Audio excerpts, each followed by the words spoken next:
tiempo de recibir al ministro de Salud, al doctor Patricio Ceballos. Doctor Ceballos, desde el Matriz de Televicentro en Quito, le saluda a Roberto Álvarez Vandenberg. Un placer saludarle en este día lunes. Entremos a materia directamente. ¿Cómo está el sistema de salud en el Ecuador a esta hora, doctor? Adelante, buenos días. Buenos días, Roberto. Yo no le voy a cambiar el nombre, pero la verdad es que me llamo Juan Carlos y no Patricio. Patricio es mi querido hermano menor. Ah, no le creo. Perdón, doctor. Ahí le mando un abrazo y de pasito también le mando un abrazo de parte de mi hermano, que también es un masivo compañero suyo en la medicina. Sí. Bueno, pues la situación está estable. Tenemos varias buenas noticias que nos ayudan mucho. Una es la cantidad de fallecidos en Guayaquil se ha estabilizado, por ejemplo. La cantidad de demandas por llamadas del 171 también ha bajado considerablemente. Las emergencias también han disminuido, continúan disminuyendo las atenciones por emergencia. Y yo creo que esas son unos buenos indicadores de que la situación está estabilizándose, particularmente en Guayaquil. Tenemos provincias, tenemos particularmente Quito, en la cual no hemos llegado a esa estabilización de la tendencia todavía, pero la dolorosa experiencia de Guayaquil nos ayudó muchísimo como para prepararnos mejor, para estar preparados para toda esta situación. Del 1 al 10, doctor Ceballos, ¿cómo está nuestro sistema de salud en este mes de mayo?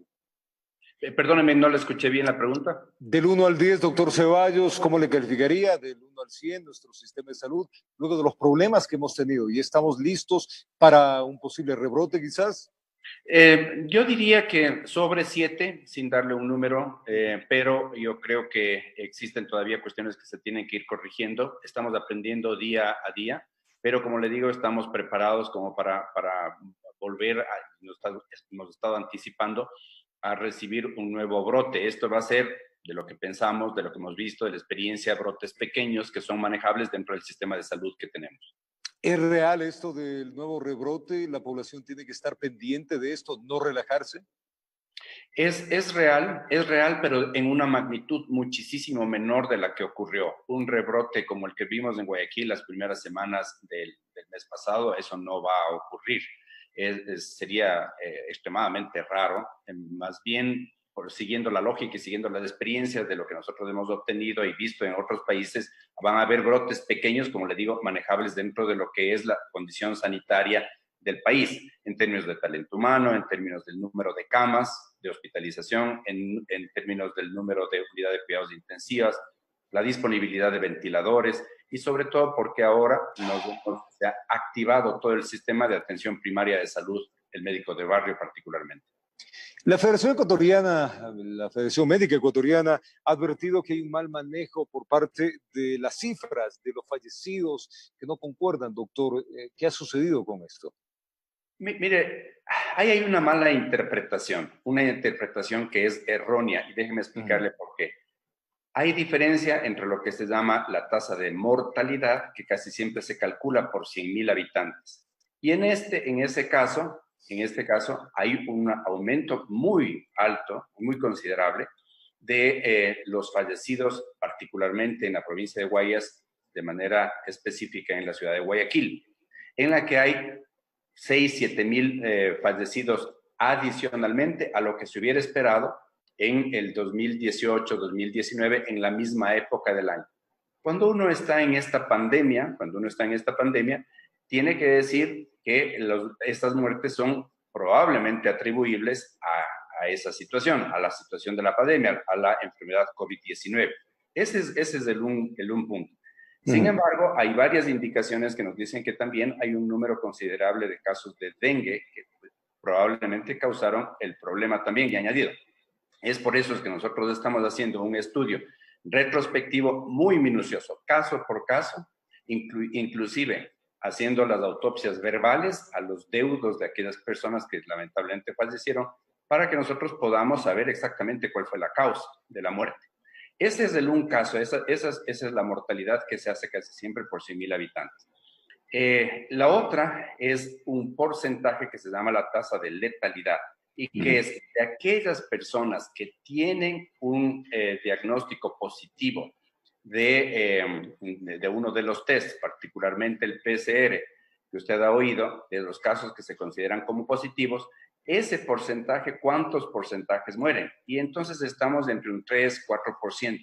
Esa es una cifra, un porcentaje muchísimo menor de lo que son los fallecidos que están inscritos dentro del registro civil, del INEC, que se van reportando poco a poco, pero que ya la ministra Roma ha sido muy clara, muy abierta en ese sentido, ha dicho, sí, hay un exceso y este es el número total.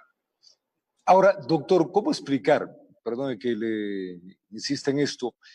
Los funcionarios que han fallecido de primera línea de salud prácticamente son los mismos de los posibles. 1.453 serían los funcionarios públicos, médicos que han fallecido por COVID-19 y los posibles que han fallecido, de acuerdo al reporte del COE, son 1.453. ¿Por qué ese empate? ¿Cómo se explica eso?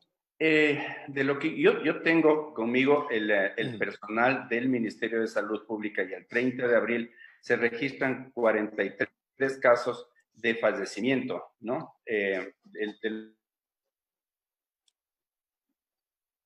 Me parece que se congeló la señal del Zoom. Sí, me parece que se congeló, doctor Ceballos. Ahí estábamos en la explicación. No sé si usted me escucha, doctor Ceballos. No.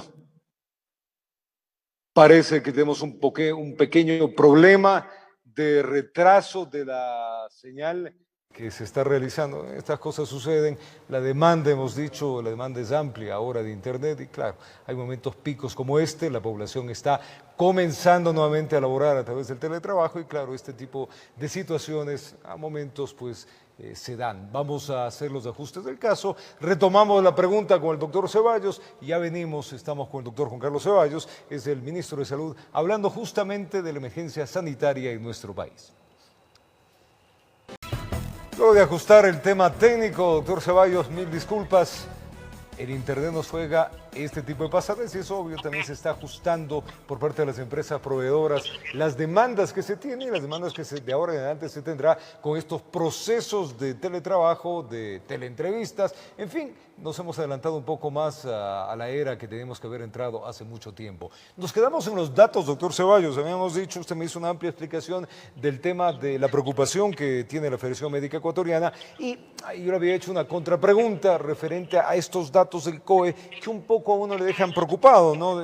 Que empataban los servidores públicos de salud de 1.453 fallecidos a los posibles 1.453 fallecidos posiblemente del COVID-19. Adelante.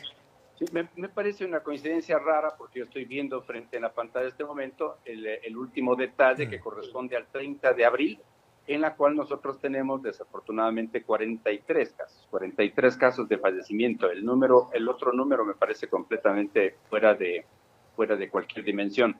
Y también tenemos el número, por ejemplo, de personas que han dado positivo. Estoy hablándole solamente de personal del Ministerio de Salud. Tengo de los fallecidos, déjenme darles los detalles, desafortunadamente son 9 de personal administrativo, son 10 de personal de salud y como profesionales de la salud, es decir, médicos, enfermeras, etcétera, son 24, lo cual hace un total de 43. Entonces, yo creo que había que cotejar el número que usted me dice, me parece demasiado alto. Por eso es la pregunta que se realiza porque llama la atención, doctor Ceballos. Y en otro tema que también preocupa a la ciudadanía, la inconsistencia que se tiene y se ha detectado sobre todo en la compra de insumos médicos en los hospitales. ¿Qué acciones se comienzan a tomar, doctor Ceballos? Bueno, algunas. Yo he estado extremadamente pendiente de eso, Roberto. Extremadamente pendiente de eso porque, mire, yo soy una persona técnica y he venido en la peor de las crisis que ha sufrido el Ecuador en términos de salud y probablemente de la humanidad. Y he sido extremadamente celoso en términos de cómo se utiliza el dinero que el gobierno ha asignado. Hay una cifra de 222.4 millones de dólares. Y entonces he sido y sigo siendo extremadamente celoso en cómo, dónde se compran, a quién se compra, etc. Es verdad que ha habido una demanda brutal de cosas que antes no consumíamos. Por ejemplo, las N95, por ejemplo, los trajes de protección, una gran demanda. Pero eso no quiere decir de ninguna manera que nosotros vamos a pagar sobre precios exagerados. Hemos hecho una selección muy cuidadosa de todos los proveedores de servicios, pero también hay unas, a nivel central me refiero a esto, También hemos sido muy celosos en escoger a las personas que nos están, y de una manera muy amplia, muy abierta, siempre a través de una oferta pública que está extremadamente bien dirigida, señalada, justificada, resguardada. Hay un inventario de estas personas que tienen que calificar primero y luego se hacen las compras. No le puedo negar que ha habido una competencia muy grande con países. China cerró hace pocos días parte de sus embarques de productos médicos de protección, y así ha sido con Colombia también, por ejemplo. Entonces ya lo que nosotros podíamos haber comprado en Colombia no lo hemos hecho. Pero esta es una parte de la emergencia, y también ha sido una parte que hemos guardado, como les decía, con mucho celo durante estos pocos días. Sin embargo, habían denuncias antes de que yo inclusive me haga cargo del Ministerio de Salud, en el cual los hospitales tienen la potestad de hacer compras también. Ellos reciben una asignación anual, etcétera. Y con eso yo no me quedé quieto y solicité que sea la Fiscalía, sea la Contraloría, la que realice auditorías. Entonces, en ese marco es cuando que yo me estaba moviendo, tratando de que todas las compras sean absolutamente legales y haciendo auditorías inmediatamente del asunto que yo recibo denuncias. Esas son unas denuncias que son dolorosas, pero que inmediatamente nosotros hemos reaccionado. Y hemos reaccionado dentro del marco jurídico de todo lo que es legal de hacer para realmente auditar, realmente saber exactamente qué es lo que está pasando. El exdirector del Hospital Eugenio Espejo ha dicho que hay unas inconsistencias millonarias ahí sobre las compras que ha realizado. ¿Ustedes ya tienen claro qué es lo que sucedió? Mire, el doctor Izquierdo es un personal, hace parte de un personal del Ministerio de Salud de libre remoción. Él fue removido de su cargo. Él no renunció. Fue removido de su cargo. Esa es la primera cosa. Y la pregunta que es muy fácil de hacer es, ¿por qué si es que él vio que había inconsistencias, había problema, había algo que le olía mal en términos de las compras del Hospital Eugenio Espejo, por qué él no denunció? Denuncia una vez que es removido. Y como le digo, yo no le puedo, desafortunadamente, en este momento dar ningún detalle, no le puedo dar cifras, no le puedo dar más particularidades del tema, porque en realidad hay una investigación y hay una auditoría que tanto Fiscalía como Contraloría están llevando a cabo. Entonces yo voy a dejar que esos sean los entes que manifiesten realmente si es que hubo problemas o no hubo problemas. Pero la remoción del director es una potestad que yo tengo como ministro de Salud. Señor ministro, usted en declaraciones en días anteriores indicó a la población de que probablemente el 60% de los ecuatorianos se van a contagiar de COVID-19 y que de eso el resultado sería posiblemente un 1% de fallecidos. ¿Eso es así?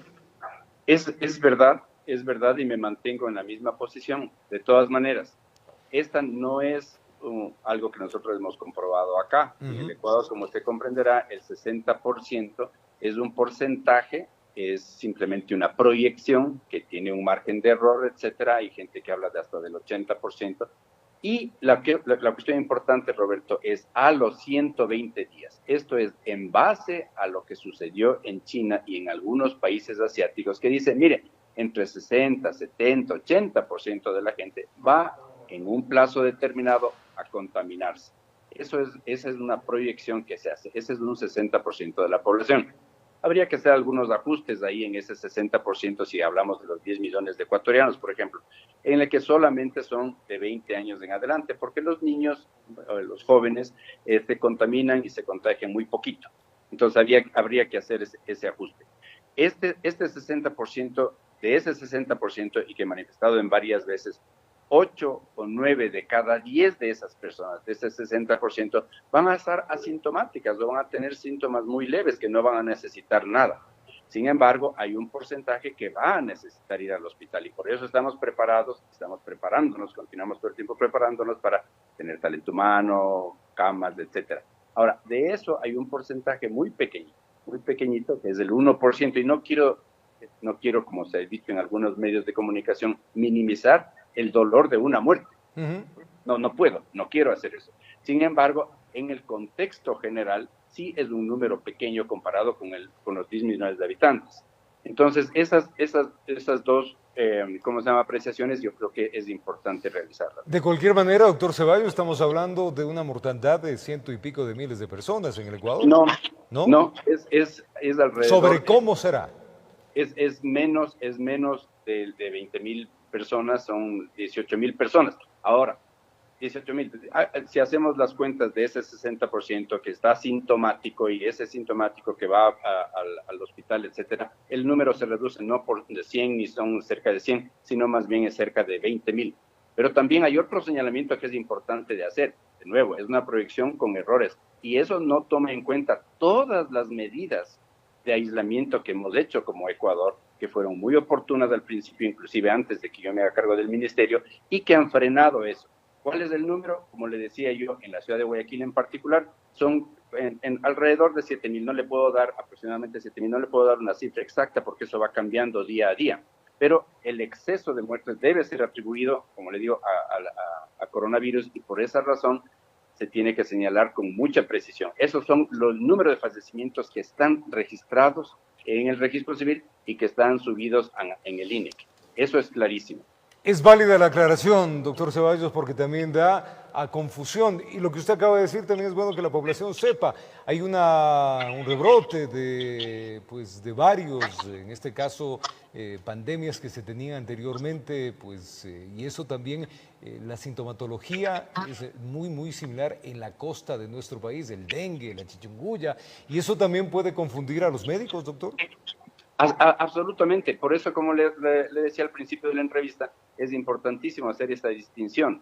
¿Cuánto de ese porcentaje de exceso de fallecimientos, particularmente en la costa, realmente se deben a la enfermedad, al coronavirus, o si tienen otro tipo de sintomatología? Por ejemplo, se ha hablado de dengue, obviamente que es muy común en esta época del año en toda la costa, y también de sarampión. No hemos visto eso todavía, pero no hemos comprobado, pero es uno de los elementos de tomar en cuenta.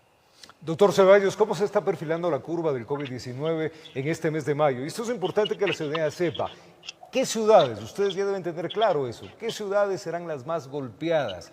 Si en el mes de abril fue Guayaquil el punto fuerte, el punto alto, ¿cuáles son las ciudades en el Ecuador que tienen que estar listas y preparadas? Yo diría que en Pichincha es en general, Quito de manera particular, Manabí, hoy el grupo nuestro de las brigadas que están haciendo la toma de las muestras de las pruebas están desplegadas, ¿verdad? Y veremos qué es lo que pasa en Manabí. Estas son las dos provincias que más me preocupan. Probablemente después vaya a Esmeraldas, y la ciudad de Esmeraldas en particular, pero son esas ciudades, ¿no? Estamos preparados en Quito, hay un comando unificado con el IES, con militares. También ha sido invitado obviamente el señor alcalde, Ministerio de Salud, para tomar decisiones que sirvan y brindar los indicadores que sean necesarios como para tomar la mejor decisión. Doctor Ceballos, en este punto de lo que usted ha dado, de los posibles o las ciudades donde hay que estar no tranquilos, sino más bien alertas, ¿cuál es la recomendación que hace desde el Ministerio de Salud a la población? Bueno, de nuevo tuvimos una muy mala experiencia en Guayaquil, una experiencia muy dolorosa. Tenemos evidencia de lo que ha pasado en varios países europeos, particularmente en Italia y en España. Estamos en constante comunicación con los Estados Unidos para ver lo que pasa con grandes ciudades. Yo prácticamente todos los días tengo reuniones con el CDC, el Centers for Disease Control de Atlanta. Tuve el gusto de trabajar por bastantes años, por 14 años. Y entonces esa experiencia nos hace que nos pongamos alertas en cuáles son los signos de rebrotes, por ejemplo, y cómo actuar. Pero quiero hacer un particular énfasis en una cuestión y que va un mensaje también para la comunidad.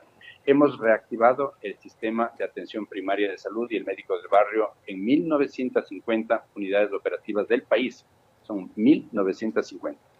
Ese va a ser el primer paso, el primer nivel de contención que nosotros vamos a tener. Y hay un plan estratégico muy bien determinado que nos va a servir para, en primer lugar, saber cuáles son los casos, aislarles, darles todo el soporte volver a implementar los cercos epidemiológicos y, en segundo lugar, identificar aquellas poblaciones que son vulnerables, los mayores de 65 años, discapacitados, etcétera. Entonces, yo creo que esa es la mejor respuesta que podemos dar. Y obviamente en los hospitales grandes tenemos el suficiente número de talento humano, de personas que están trabajando con nosotros, estamos preparados. Hemos dividido hospitales, por ejemplo, el Pablo Arturo Suárez solamente atiende COVID-19 y hay otros hospitales que no atienden pacientes COVID. Eso nos da una eficiencia mucho más grande y nos da la certeza de que los recursos están siendo utilizados de manera más eficiente para una u otra enfermedad.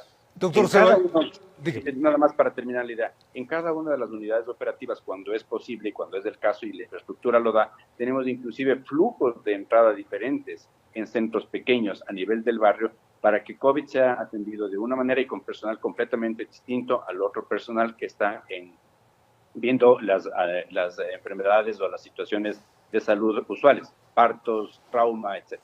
A eso me iba a referir, doctor Ceballos. A ver, la población se ha estado quejando mucho a lo largo de estos días de que no les atienden ante otro tipo de enfermedades. El médico del barrio, ¿cómo puede acceder la población? ¿Desde cuándo funciona? ¿Cómo va a ser el protocolo de la operación para que la población que está viéndonos en este momento sepa qué hacer?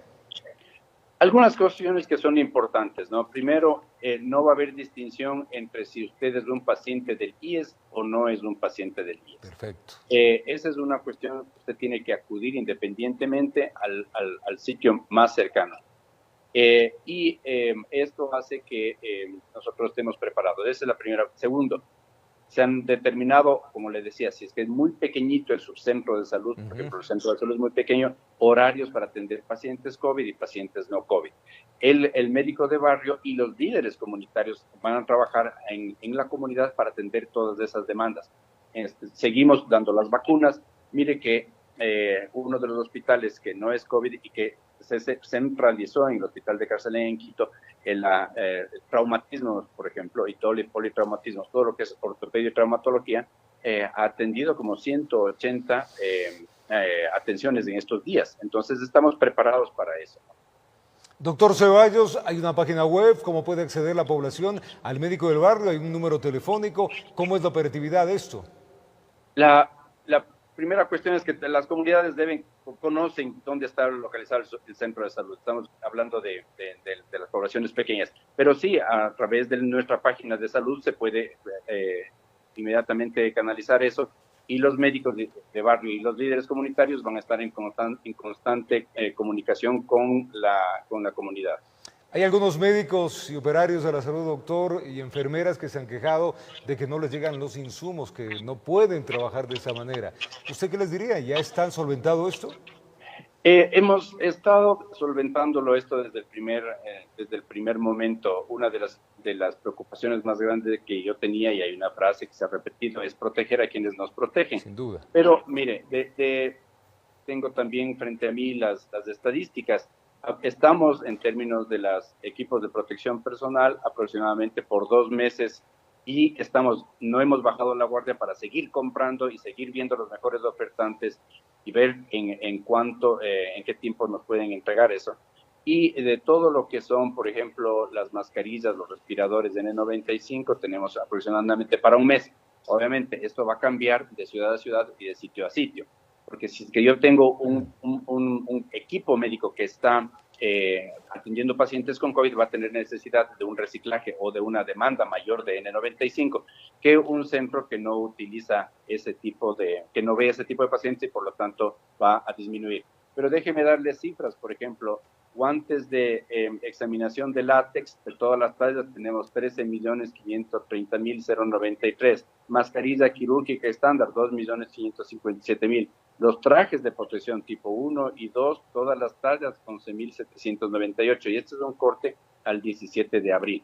O sea, tenemos suficiente material, equipos de protección, igual que de medicamentos, nos seguimos renovando y seguimos tratando de conseguir a nivel internacional con una pelea dura con otros países para conseguir. ¿No será un tema de bodega entonces, doctor Ceballos, de que no les llegue a tiempo a los médicos?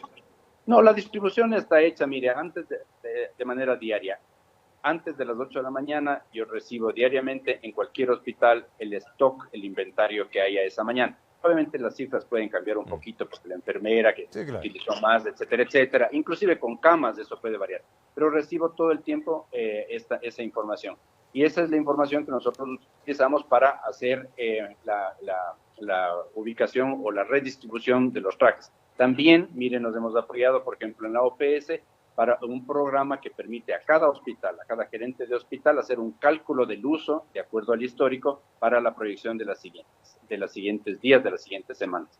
Si hay un faltante, por ejemplo, se han admitido muchos más pacientes, etcétera, etcétera, enseguida, a través de nuestra distribución zonal, tratamos de garantizar y llegar de manera oportuna con todo lo que se necesita. Doctor Ceballos, quiero agradecerle infinitamente habernos tomado en cuenta el día de hoy para conversar con usted y hacerle una última pregunta, pero es una pregunta muy personal. Ponerse a cuestas la salud del país en esta emergencia no es fácil, más aún cuando comenzó la emergencia y usted no estaba dentro de esa emergencia. ¿Qué le motivó a ponerse a cuestas semejante reto? Varias cosas, Roberto. La primera es que uno estudia y se hace médico sobre todo por un afán de vocación, un afán de servicio. Y esas son las dos cosas que me motivaron muchísimo, pero más aún también lo que en mi experiencia, que ha sido muy buena, he tenido todos los contactos a nivel internacional como para trabajar en esta emergencia, enfrentarla con disciplina, con seriedad, con responsabilidad y poner todo eso al servicio de mi país. Muy cómodo hubiera estado o continuar como estuve en Miami o en los Estados Unidos durante 20 años, pero me motivó muchísimo venir acá, me motivó muchísimo servir. Esa es la razón.